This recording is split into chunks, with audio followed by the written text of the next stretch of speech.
Musbao, and today in our headlines, there's no end in sight for the Ghana Premier League, which remains suspended after an Accra High Court decision earlier today. Well, CAF react to Hazaka's ladies, the negative energy in the Champions League prize money roll. And we hear from a Suffolk assistant coach who is optimistic that they will overturn the 3-0 deficit against AS Bamako on Sunday.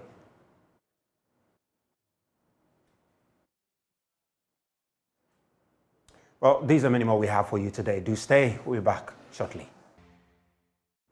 Welcome back. Now, the Ghana Premier League will remain suspended after an Accra High Court today granted Ashanti Gold an extension of time to file a supplementary affidavit for the application for injunction case against the Ghana Football Association, the body that runs the league.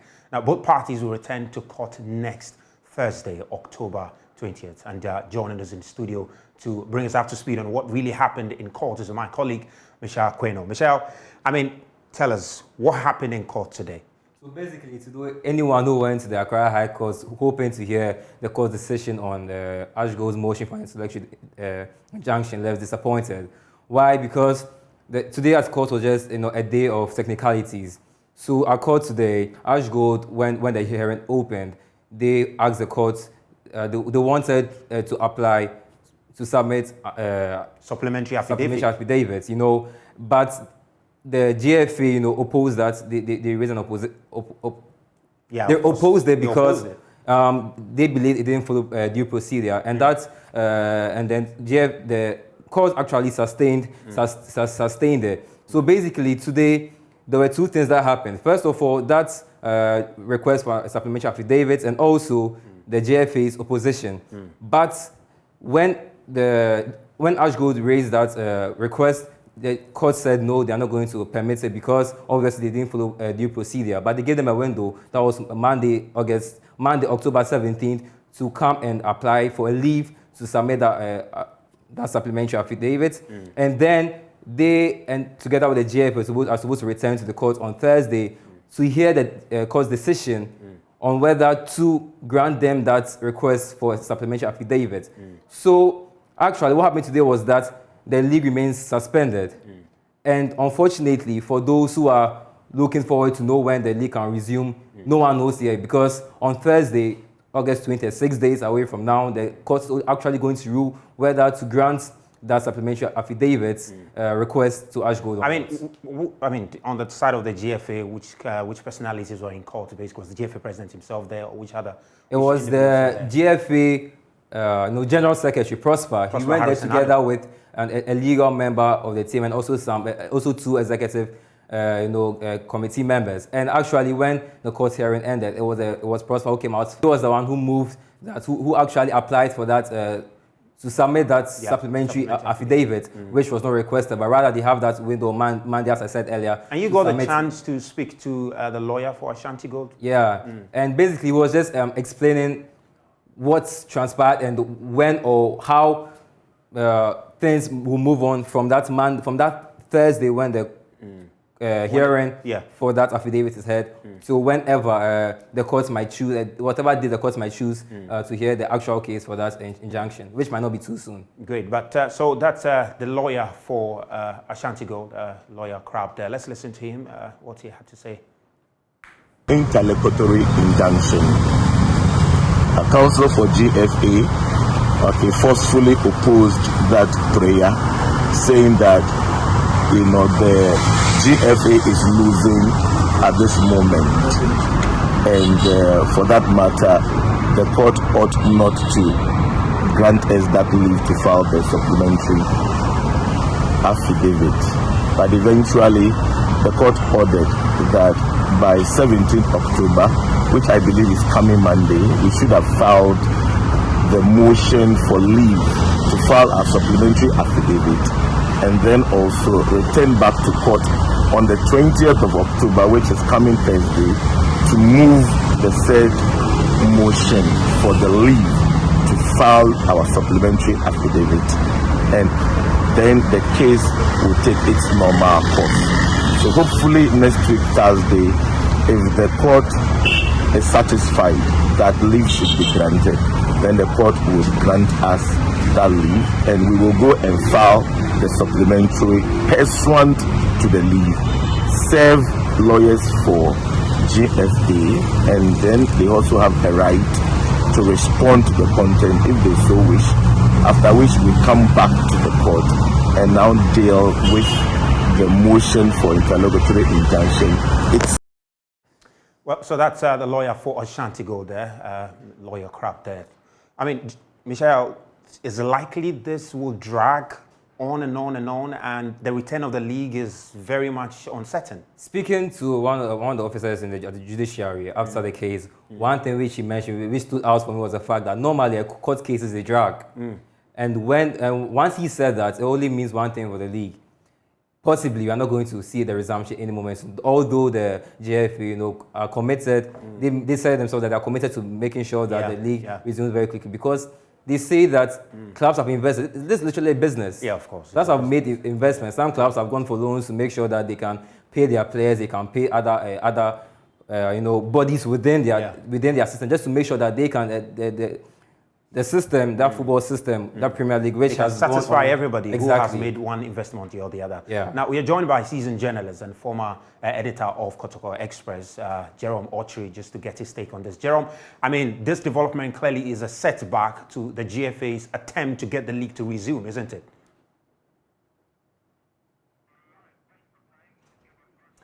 All right, so we'll just get to Jerome very quickly. But, I mean, it's difficult. But you were talking about the fact that Prosper Harris-Nado clearly looked upset, very upset. Did you get to speak to him at all?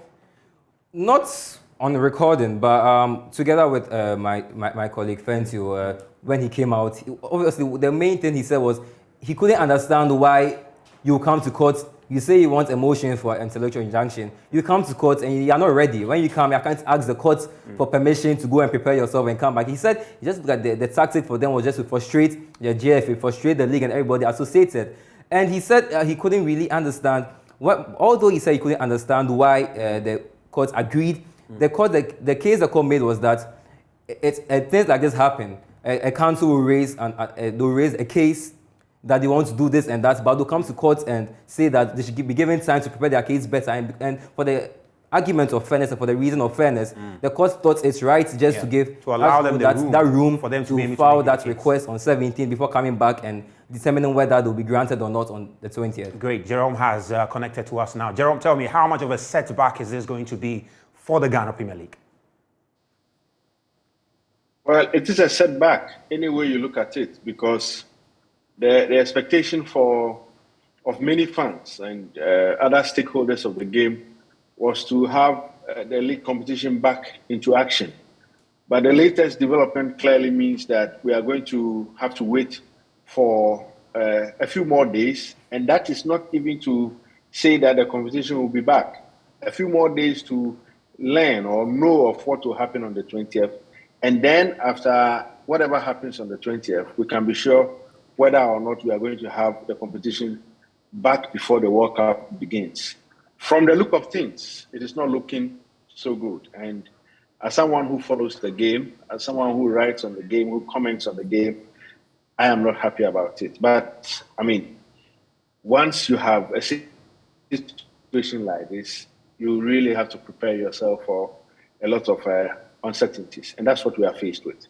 I mean, for the GFA, clearly they are frustrated hearing how the mannerism of Prosper Harris-Nado, after that court decision. Clearly, they're very frustrated. But on the side of the GFA, is there anything they could do to help clubs across the country in the interim while they wait to see how this thing is going to, end up? I doubt if there is anything practical they can do apart from patiently waiting, because the FA this season.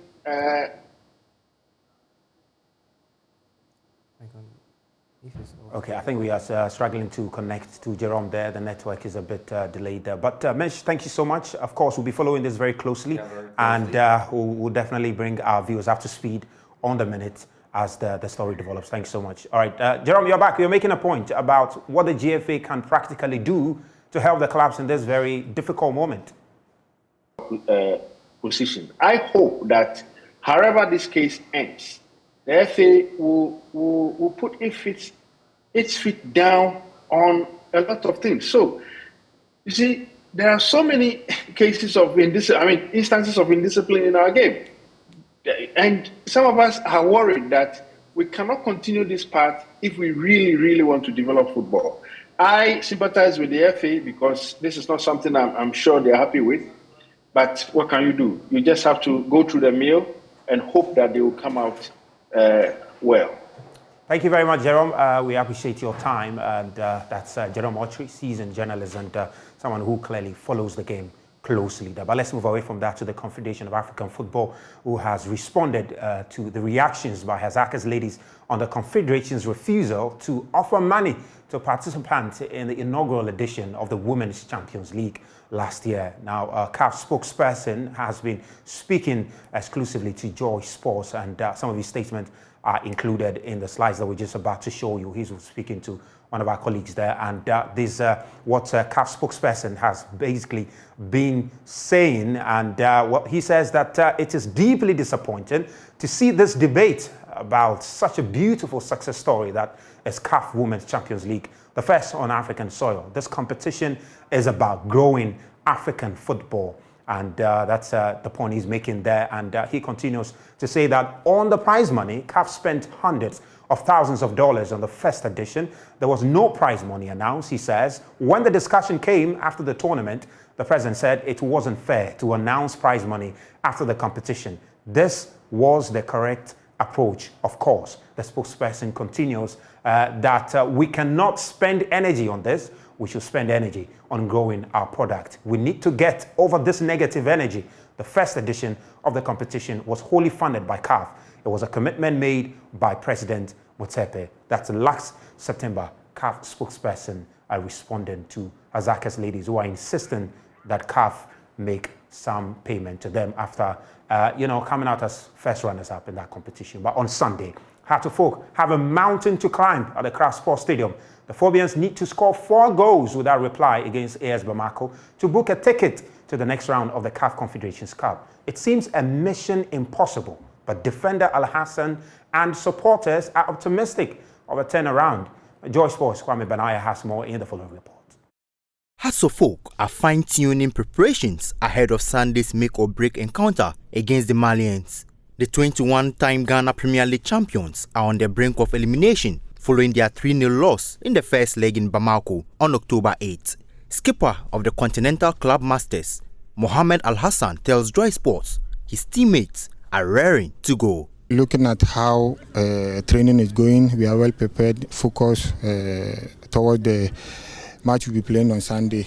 Because when we came back, we sat down, talked to ourselves that going into that match, we need to prepare more than 100% so that we'll be able to qualify. And looking at what we're doing at the training ground, we are very much focused and everyone is on his peak. We are all fighting because it's not going to be an easy task, but with determination, hard work, we are going to put in every effort to qualify for our darling club. Haas must score 4 unanswered goals to stand any chance of making the next round of the CAF Confederations Cup. Their fans are optimistic. I'm very sure. We just scored the 4th goal in this very match we are watching. But this team is not the same as the team you are going to play on Sunday. And we are going to play the same tactics. This is the tactics that we are going to use on Sunday. And I tell you, we are going to win by 4-0. I'm very sure. You know, they have new coach in place now, and you can see from the match that they are playing, is working on that. So far, you can see that we have scored about 3 goals. So definitely, I'm sure, 100% sure that this is going to translate on Sunday. Inshallah, we are going to qualify. Of course, yes, we can. We have done some before. House of Folk is a mighty team. 3-0 defeats in African soil is not something that it will bring us down. We believe in our boys and we have confidence we are going to score them on Sunday. The Phobians are the 2004 champions of the CAF Confederations Cup after beating sworn rivals Asante Kotoko in Kumasi.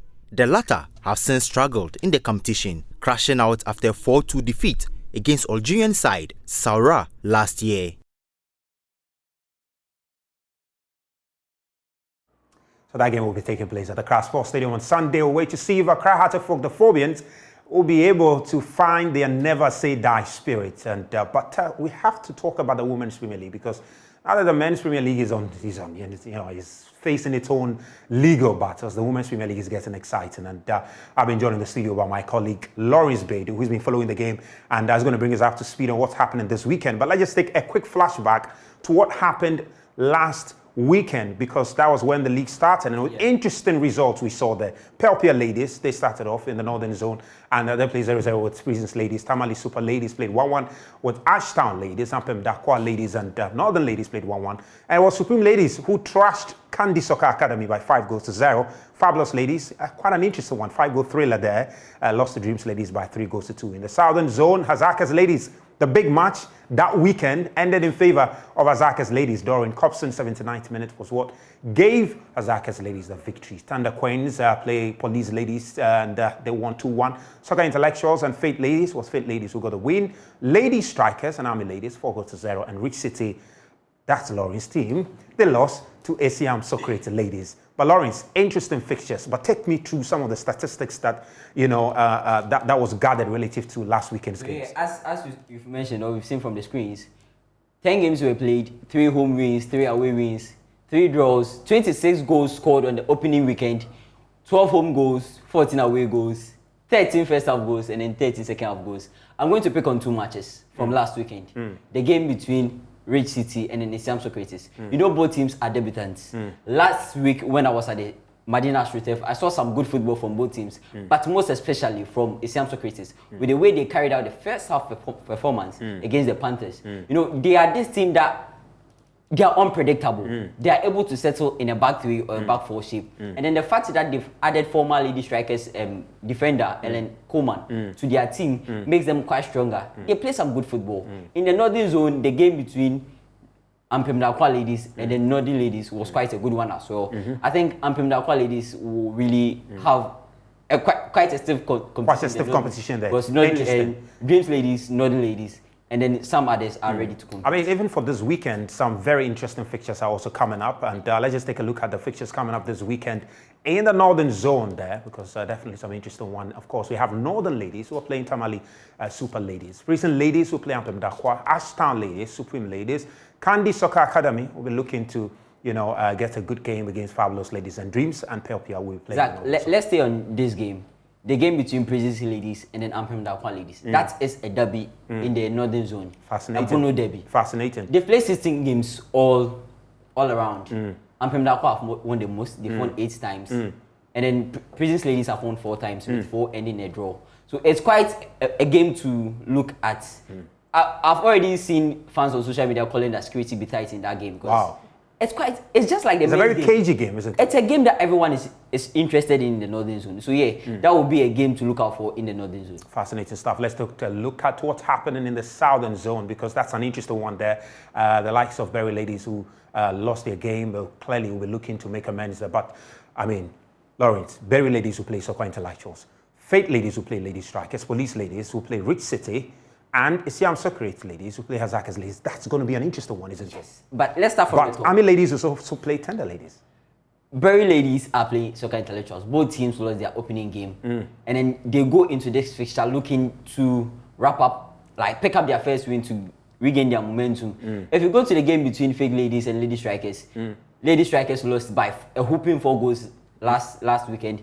Fake Ladies won. So Fake Ladies are coming into this game looking like, well, we settled in the league last season, because last season was a debut one for us. Once we are able to win the Women's Super Cup, we can go again. Isiam Socrates, Hazakas Ladies. That's an interesting one. It's a Western versus Central aspect. Well, Basiki tells me Isiam Socrates are really a team to look out for.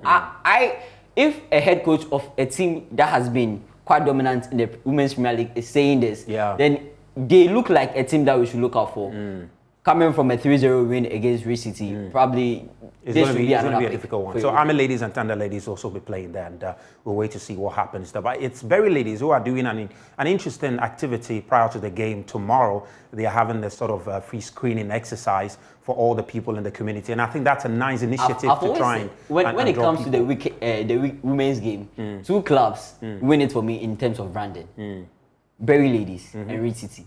If Berry is doing something like this, it doesn't surprise me. They've done it countless times, and then it's only a suggestion that other clubs will learn from them. Especially in a month of breast cancer awareness, and they are doing the screening to help people. So if you are within the Medina environs, you can troop to the Medina AstroTurf and have your breast screen and other health-related issues screened there for you. If you can just get the image so people could just familiarize with it, Berry Ladies who are organizing that very free breast cancer screening.